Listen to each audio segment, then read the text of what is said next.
Erika, before you went car-free, be honest with me. If you had the munchies, and we won't get into why you might have had the munchies, would you hop in your car and drive down to Taco Bell without giving a single thought to the carbon footprint of what you just did? Totally. We've all been there, I think, even me.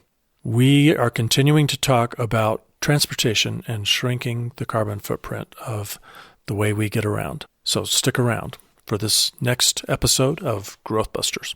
Calling. Call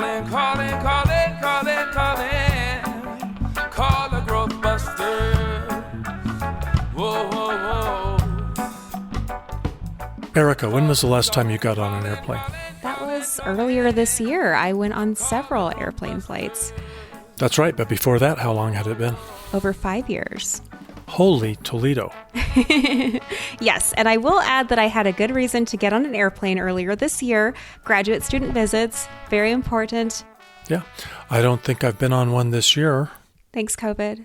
Yeah, thanks to COVID. But the other day, I was curious to see how much flying I had done in my earlier career. Because in my career as a professional filmmaker doing films for Fortune 500 companies, I was flying all over the world and flying all the time. And, it was multiple airlines, but I just looked at my frequent flyer account for American Airlines, and I am this close to clicking over 2 million miles on American Airlines. Whoa. Most of that, the first 1,000,000 miles I achieved a long time ago. It's taken me a long time to get the second 1,000,000 miles because I don't fly nearly as much. But, I was just... getting around more than Dora the Explorer, I guess. Oh, well, it was crazy. I would tell people I have the best job in the world because somebody else paid to fly me to Australia to do a film, and I got to see Australia. And someone flew me to Norway, and they flew me to Germany, and they flew me to London, and they flew me to Brazil. So I never had to buy those plane tickets, but I wasn't thinking about the enormous carbon footprint of all that. And of course, it's impossible to not think about that today.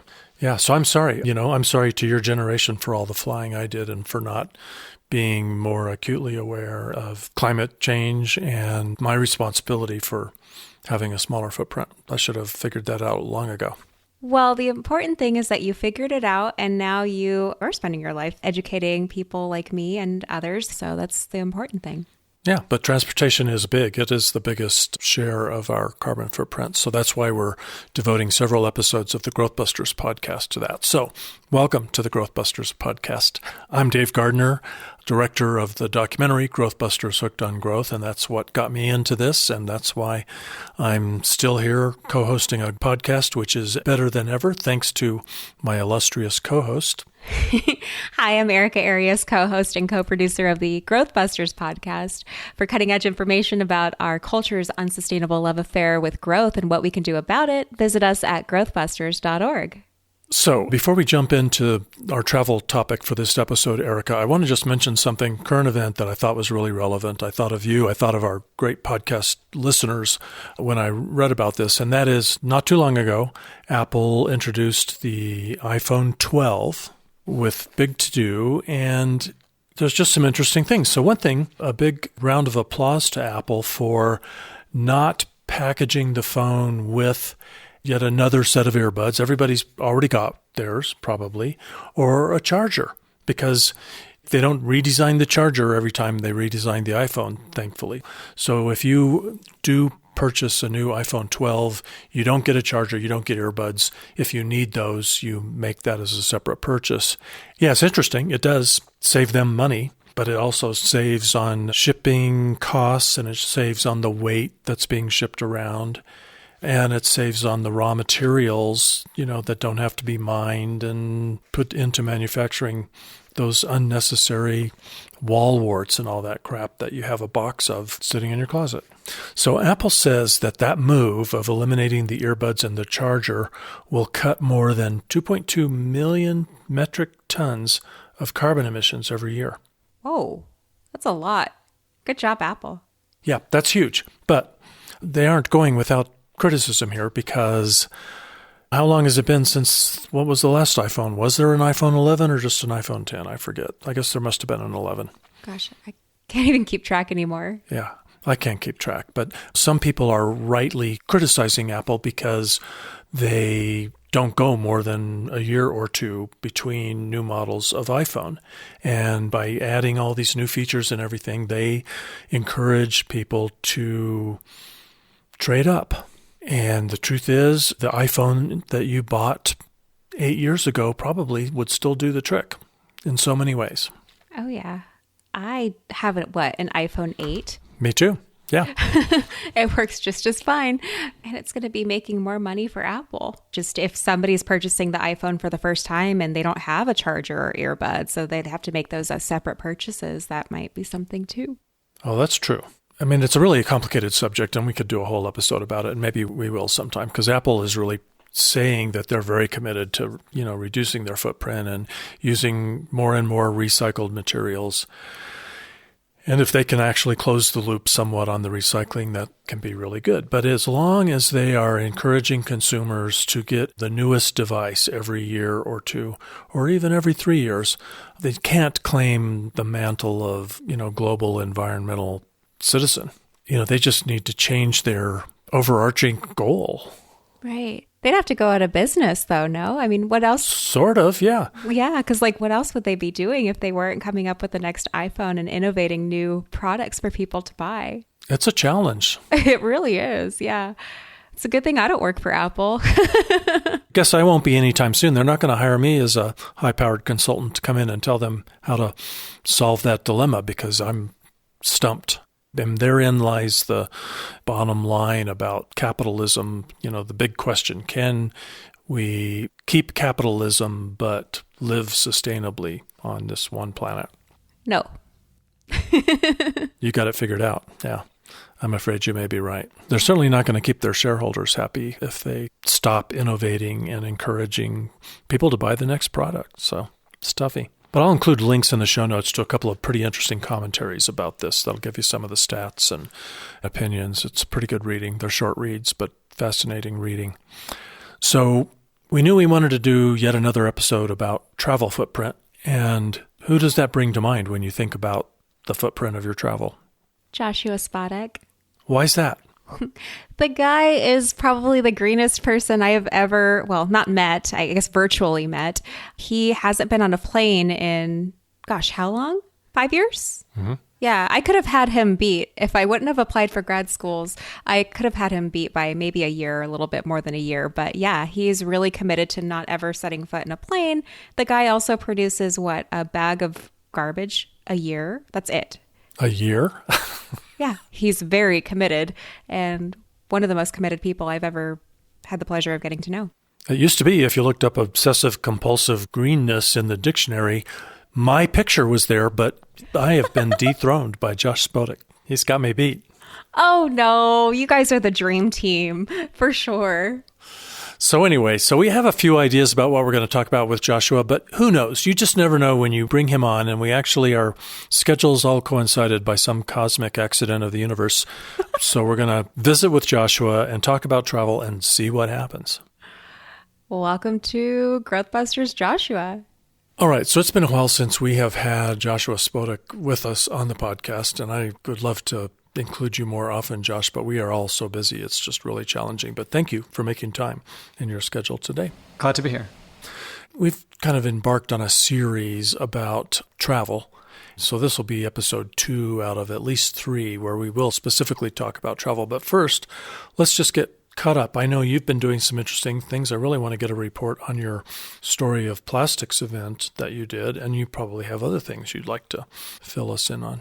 Oh, yeah. First of all, anyone who has not seen Story of Plastic, and if you go on Eventbrite and just search Story of Plastic, you'll find online screenings for free. Or contact me and I'll put you in touch with the people and we'll figure something out. Everyone who sees it, they say, I knew plastic was a problem, but not until I saw what's going on in the rest of the world did I realize the situation. A lot of people now are saying, besides COVID, don't forget, there's a climate issue. And climate is not the only story. There's mercury, there's plastic, there's all these other things. And plastic is not a little thing. It's huge and growing. I brought in a few guests who had various different views. One is an expert on fracking, which fracking is a huge cause of an increase of supply of cheap plastic. I had someone who happens to be a sailor. She happens to have won the America's Cup. So she's an athlete, but also teaches sailing now. And to hear someone who's been sailing for decades talk about the ocean and plastic is really, it's a gut punch. And a couple other guests. But hold the phone, though. Fracking creates feedstock for plastic. Yeah, virgin plastic comes from fracking, and fracking has driven down the cost as well as created a lot of debt because they make these factories to make plastic and they got to pay that off. So they have a strong incentive to create more and more virgin plastic. Wow. That's part of the reason why you see individually wrapped apples in plastic, or my personal, what's the opposite of favorite, like infamous. Someone sent me this picture. It's bananas on sale that have been unpeeled, put on styrofoam and wrapped in plastic. Someone has taken like nature's perfect wrapping and taken it away and replaced it with plastic that no one asked for, no one wants, doesn't improve anybody's life. Yeah, and this is one example of many, many things like that. OMG. And I think in case somebody hasn't heard a previous episode with you, you are Mr. No Packaging. So that's got to be just incredibly offensive to you. I would like to be zero. I'm not, by my standards, not close, but closer than ever. Any one piece of plastic is not really that big of a deal, but it's the mindset behind it. And this is getting to what my work is. In 3 weeks will be my 3rd anniversary of my podcast, and it's evolved a lot. And it was originally called Leadership in the Environment. We're changing it to This Sustainable Life. I like that title. But leadership in the environment is what it's about. Most of the talk I see about the environment is about what I would call management. Facts, figures, what we have to do, when we have to do it.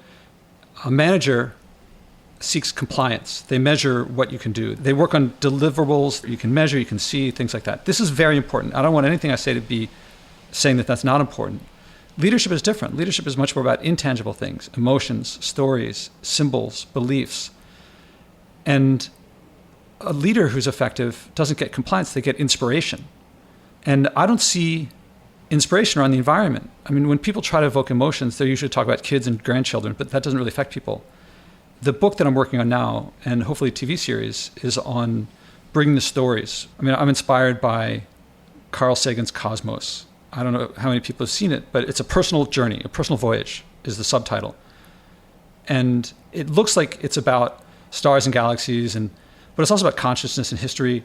And it all comes about stewarding nature in a way that I think is very meaningful and very purposeful for a lot of people. I want to create that through stories. I didn't make this up.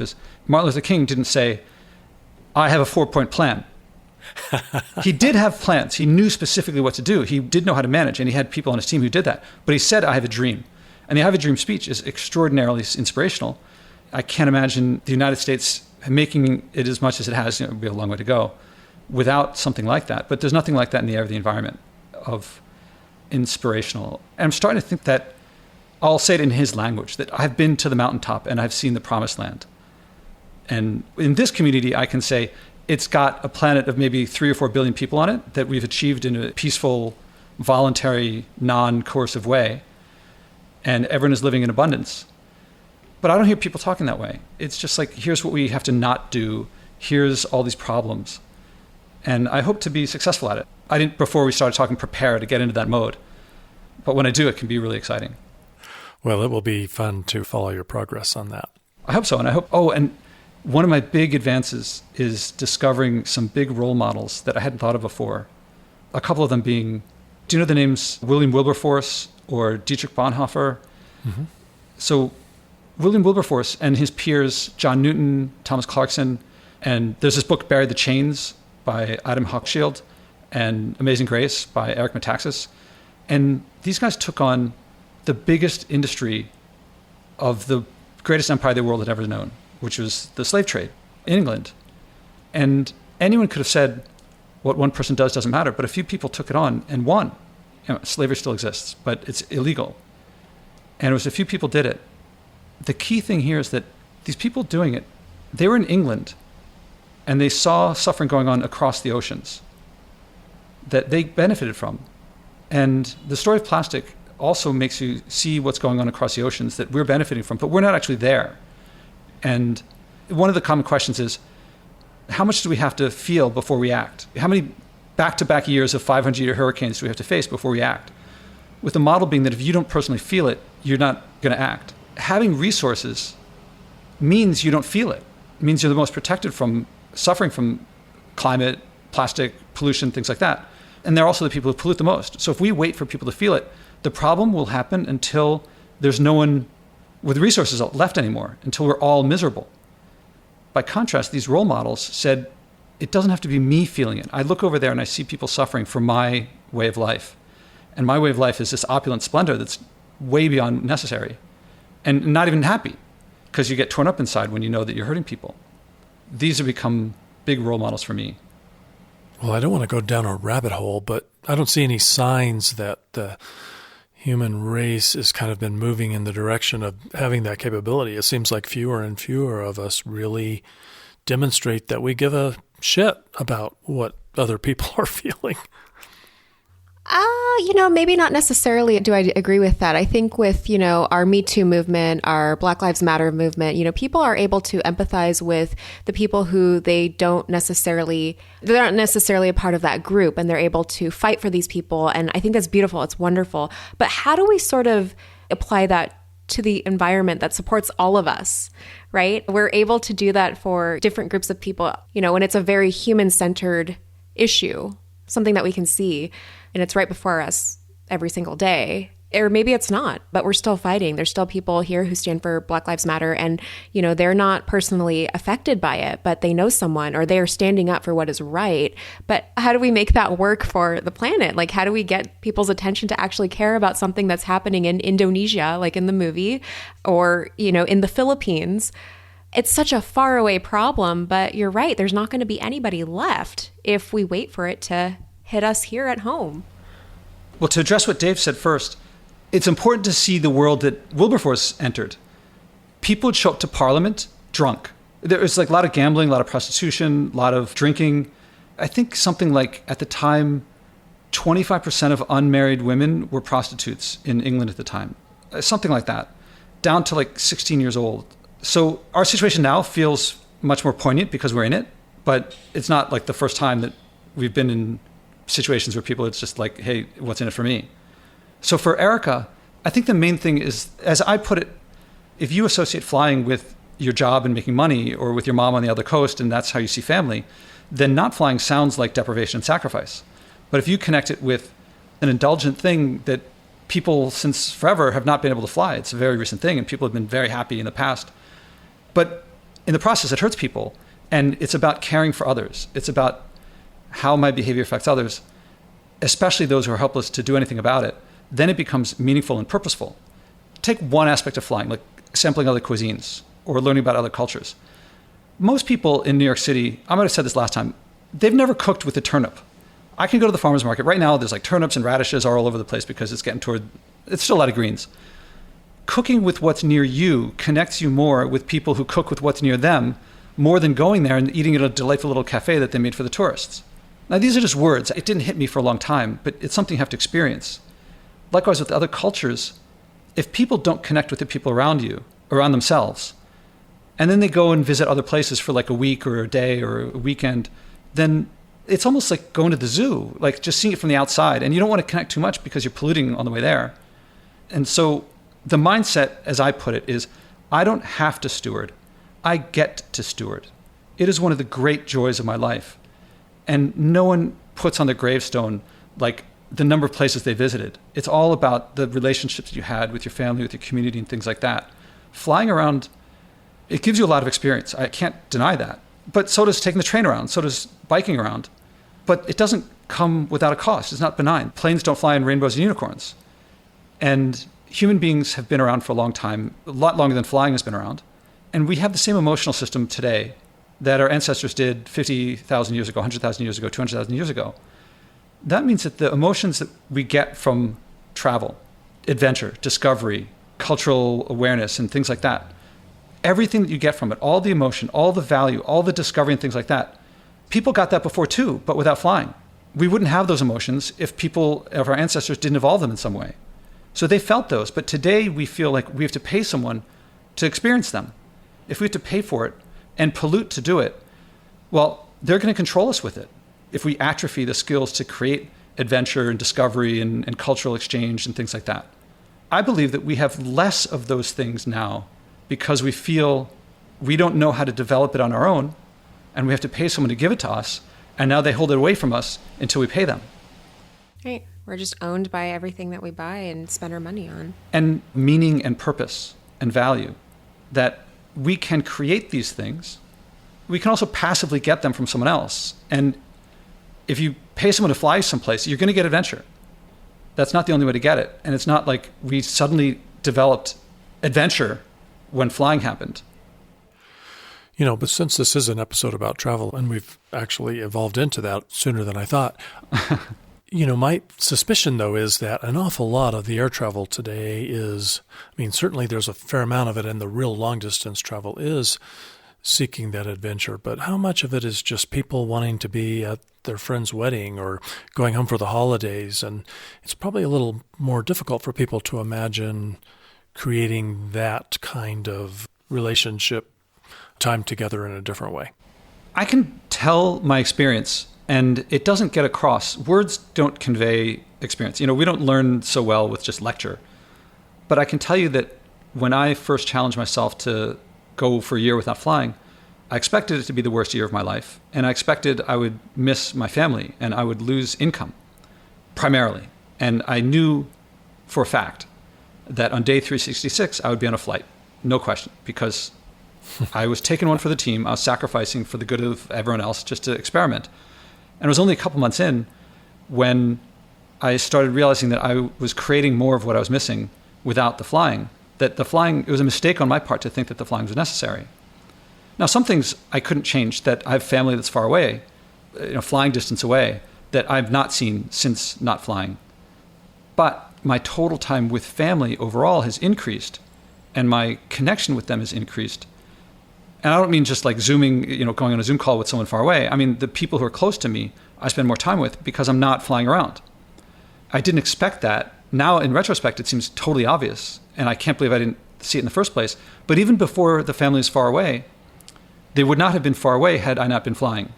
The more you fly, the less time you spend with family because everyone's far away. It wasn't always like that. Yeah. A bigger issue is now spending too much time with family because you can get really close.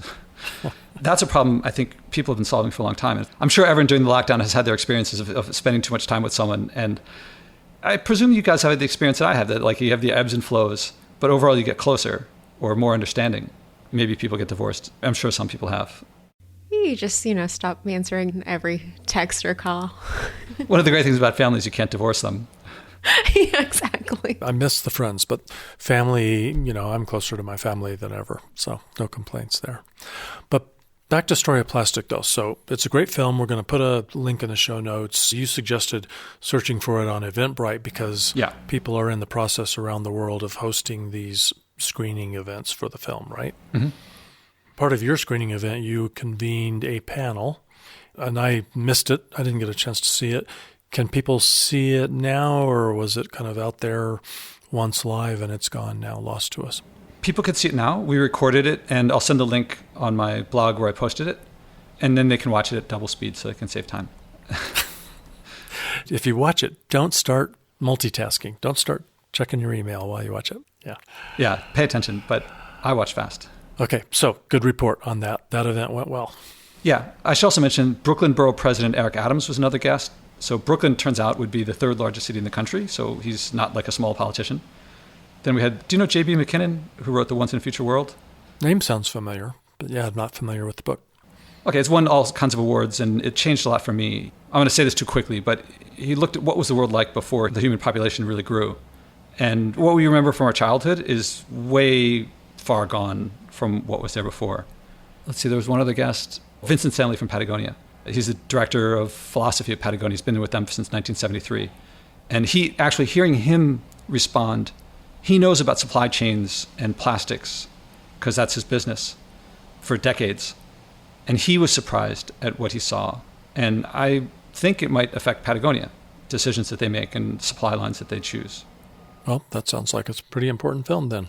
I think so. And the Story of Stuff, the parent company, the parent organization has a whole series. Have you guys seen the Story of Stuff videos? Oh, yeah. No. Oh, man. You're in for some pleasant surprise of phenomenal short films. Link in the show notes for me to also watch. Yeah. Okay, so we invited you to join us for this episode 2 about travel, mainly because, well, we know you're very curious, but also we know you have walked the talk in terms of flying. And I don't know if there's more to say. I mean, you've talked about it on a previous episode of GrowthBusters, and we'll include a link in the show notes to that. You're still on a run, right? Yeah. For a long time, I was saying, I'm sure I'll fly again one day, because you can fly and still stay under the IPCC recommendations per person. Probably something like once a year. I haven't done the math lately. Look, I never intended to not fly for any longer than a year. I was going into it with like, this is terrible. And then I was just pleasantly surprised. So one of the things I've noticed, besides polluting less, is that flying separates. We think of it as bringing the world closer, but you get in this plane and then suddenly you're in another place and it's disconnected from where you were. It seems like communities get separated. If everyone in the community feels like at least once a year I have to get at least 1,000 miles away, it does something. You don't feel like you have to solve your problems as much. One way I illustrate is, it's going to be different for everyone, but think about the amount of litter that you tolerate in where you live. If you get away once a year or whether you don't get away once a year. If you get away, I think you're like, this is terrible, but at least I get away and get to escape this. And I just use that as one stand-in for problems, that if you stay there more, you solve these things and you connect with your neighbors more. I mean, I was just writing about picking up litter has led to a senator. The team for someone considering a Senate run contacted me. My city council member contacted me. Heads of organizations contacted me for like, how do we do this? You have to practice to develop the skills of what to do. The skills necessary for changing our environmental impact are not so much related to science and technology and innovation. It's more about how do we change our behavior? How do we stick with these changes? How do we shift from this is something I have to do to this is something I get to do? Well, I want to just underline and put an exclamation point on your main point, which is that it hasn't been a sacrifice. It's been a joy. It's turned you on to all of these things that you wouldn't have experienced before. And I think we try, but we probably sometimes go a few episodes without really reminding ourselves that living sustainably is more of a joy than it is a sacrifice. Yeah. When I'm talking to you guys, I've always think about population, which when you talk to people who get that population is a big issue and that having an Earth with a population below it can be sustained, makes a lot of sense. That mindset shift is huge. And if you think that having more babies means more geniuses and more solutions to the problems and growth and GDP growth and so forth, having fewer children doesn't make sense. But that's not my mindset. It doesn't make sense. And that carries over to lots of different things. So for me, there's a story in the news lately about someone, they had like their 15th child was a baby girl after 14 boys in a row. That's a mindset. You know that there are plenty of people in the world who are like, 15 miracles. Maybe you'll have another miracle. So for you, small families is very simple. It makes sense. No problem. And for me, 6 years ago, no flying would be a big problem. Like, I'm going to go bankrupt and I'm going to have a horrible life. And for me now, no flying is like, yeah, why would I?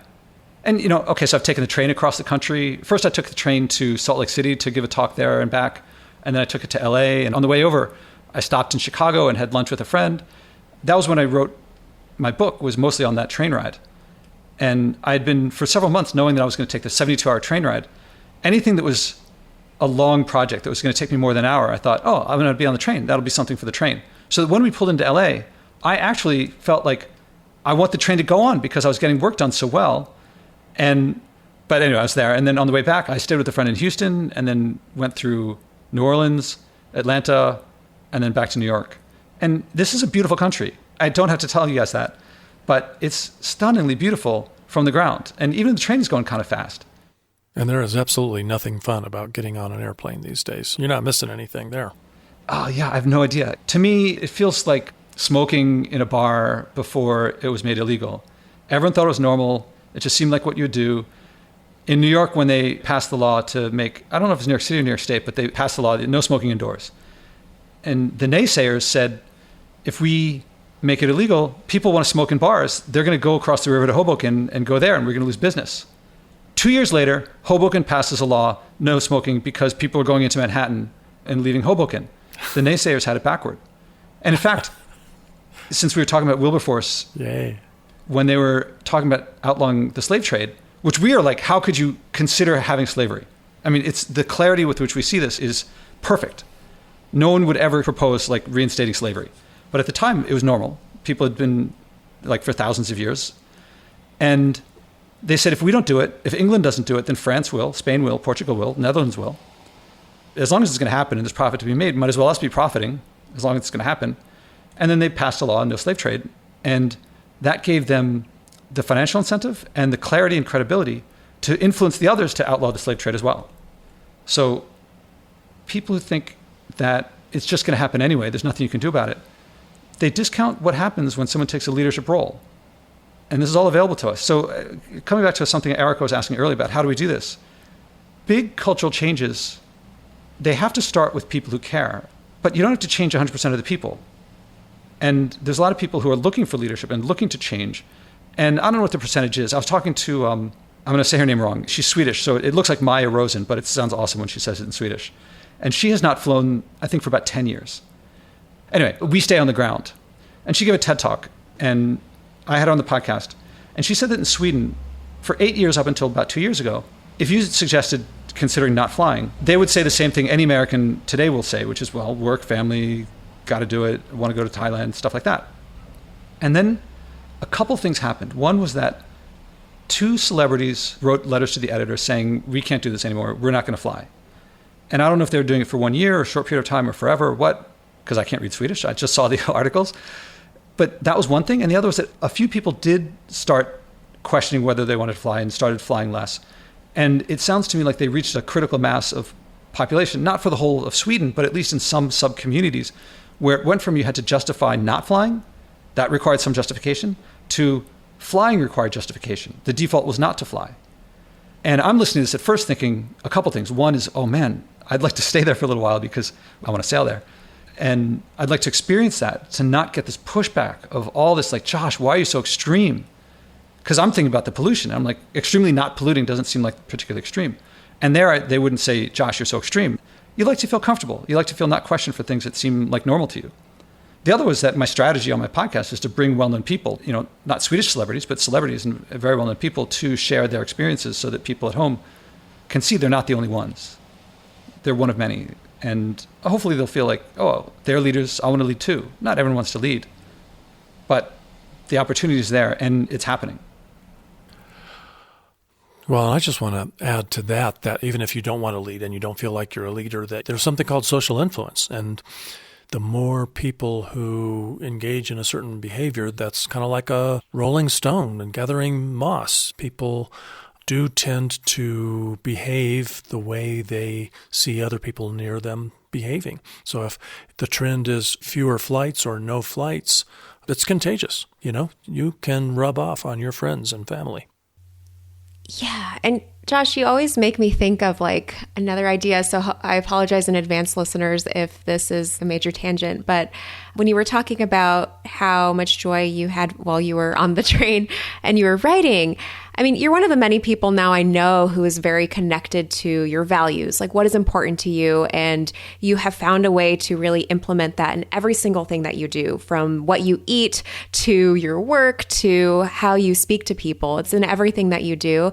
That's not the regular average Joe that you meet out in the world, unfortunately. And I think that that is so related to something you said earlier, reminded me about this mindset. It's like work hard, play hard, and how people kill themselves at work, like at the grind, working a job that they hate, maybe being married to somebody they cannot stand, but they look forward to that once or a few times a year where they get to escape and go on this major extravagant vacation, and it makes it all worth it. Hopefully that's not the experience of like everybody, but if you hate the job that you're at, somehow, some way, people find a way to justify their time there, because at the end of the year or every, couple times a year, they get to go on these major extravagant vacation, and it somehow makes it all worth it. So that's what that made me think about. And of course, that's harmful to the planet, especially when that's your motivation. It's like, come on, like, isn't there something else that you can do to, escape or find some sense of happiness within your own local community? Yeah, accessibility is very important to me. I don't want to do stuff that only I can do, that requires something in my background that other people don't have, or resources that I have access to that others don't. I mean, people who know me know I do all these burpees, and totally inaccessible to me. I've seen the abs, guys. He's not lying. Body weight exercises anyone can do. I don't like the idea of going to a gym because they're really expensive. And this is what happens, is like the more that you get back to what's important, what's valuable, these things, our ancestors didn't need iPhones. They didn't need all this stuff. I mean, I have a cell phone and I have stuff. I mean, I'm talking to you guys on a computer and so forth, and I buy things. But the more things that I don't need, or if every time I get something that's less important than something else, I have more time for the thing that is more important. And the more that I do that, the more that my cost of living goes down, my time with friends and family goes up, my nutrition goes up, and like my time cooking, it goes down or up depending on if I'm really in a hurry, I can cook really fast. It's all from scratch. And if I want to host a dinner, it's a big part of everything. It's a big festival and a big feast. And everything works out that way. I travel, but I don't fly. Life is pretty simple. There's really a systemic shift that I've made from one set of values to another set of values. And when you're in one system, if you don't recognize that you're in a system, it's very easy to confuse that system's values with reality. And you just think, it's not my opinion that we need GDP growth and population growth. It's just a fact. That's the way it is. Another set of values that says, maybe what if we had a population that was stable for a long time? That sounds like crazy. Oh, that's not stable. We'll revert back to 30 years old is old age, and everyone dies in childbirth, which is not the case at all. Actually, one of the stories, I got this from James McKinnon. He said that the Polynesians discovered Hawaii something like 1,000 years ago. For some time, there was trade between Polynesia and Hawaii. And in that time, the archaeological record shows the ability for the Hawaiian Islands to sustain life, or human life in society, was decreasing. And then for some reason, trade stopped. And it was just the Hawaiians on their own. The archaeological record shows that at that time, the ability for the Hawaiian Islands to support life went up. Now, I wasn't there, so I don't know why the change happened, but it seems plausible that they realized if we don't make this work, we're dead. So by the time the Europeans found Hawaii, there were strict rules on what you could do or not do with the land and wildlife there. And my takeaway is Earth is our Hawaii. It's a little big, and I think we haven't developed the systems to make it so that we can steward it effectively. That's kind of why when people talk about Mars, I think they look at an escape valve and they think, oh, we can trash this because we got some escape out there. But anyway, getting back to simplicity, the Earth has a lot to support. I mean, it's really beautiful. I think I talked to you last time, I forget, about how much I enjoy getting local foods, and including picking the berries in June when they come up. And that's in Manhattan, where there's not a lot of trees here. There's not a lot of wildlife here. It's quick to grow. It's a joy and wonder to find. I'd rather eat those berries than fly to Bangkok and eat durian as much as I love durian. And this is part of the reason why I want to sail there one day. I do want to taste them. And I can tell you that when I sail to Thailand and I eat the Thai food there, after not having had any Thai food, the Thai food in New York, it's like not very good. It tastes really good if you don't mind that it's just a lot of salt, sugar, and fat added to vegetables. But I don't like that anymore. So when I do taste it there, I guarantee that the experience of sailing over and the experience of tasting it there will bring me more pleasure, reward, and all of what I want from travel. It will be a greater experience than had I flown there a few times in between and just taken for granted that, oh, it's just right there, no problem. So you're going to sail there in order to not fly there. I assume that doesn't mean you're going to get on some big cruise ship and sail over there. What kind of sailing are we talking about? Yeah, I mean, I took sailing lessons as part of how to get off North America. Actually, I was invited to speak, I think it was December. I spoke at this event, and this guy who was there, Swedish, invited me to speak at a Swedish event this past spring. The pandemic happened, so that didn't happen. And he was supportive of me going there by boat, so we were trying to figure out how to sail across there. And at the event in New York, there was a top 50 chef who was at the New York event, and he's based in Sweden. And he said that if I got there with enough time ahead of time, we would do a pop-up restaurant together in Sweden before this big event. So I was supposed to sail there, speak to like thousands of people, do a pop-up restaurant with a super famous chef. And so maybe 2022, whenever it works out. So the amount of travel in my life and discovery and meeting people is not less. I could make it less if I wanted to, but I like this exchange and things like that. Wow. Well, I'm out of breath just listening to Joshua, let alone talking about all of this interesting philosophical musings around travel and other footprint shrinking activities. Right. I mean, I already have a tendency to think in what probably looks like a spider web to most people. It's like this topic, this topic, this topic. That's even, more so when I'm talking to Josh, because he just brings up topics that remind me of this and that. And it's just really, really always a fun conversation to have. That's why you were no help whatsoever keeping us on any kind of a track. We should know better than to even have an outline when we're going to sit down and talk with him. But anyway, I know there are still more things that we want to talk about related to our travel footprint. So the next episode will be about travel, and it could be that will be the episode where we really get down to brass tacks and talk about what you need to know to make more responsible travel vehicle decisions. Or this is just our plot to get you to keep listening. Yeah, one of these days we'll give you what you want. Yep. Hopefully this was something you want too. So thanks for listening to the GrowthBusters podcast. Head over to growthbusters.org to further explore these subjects.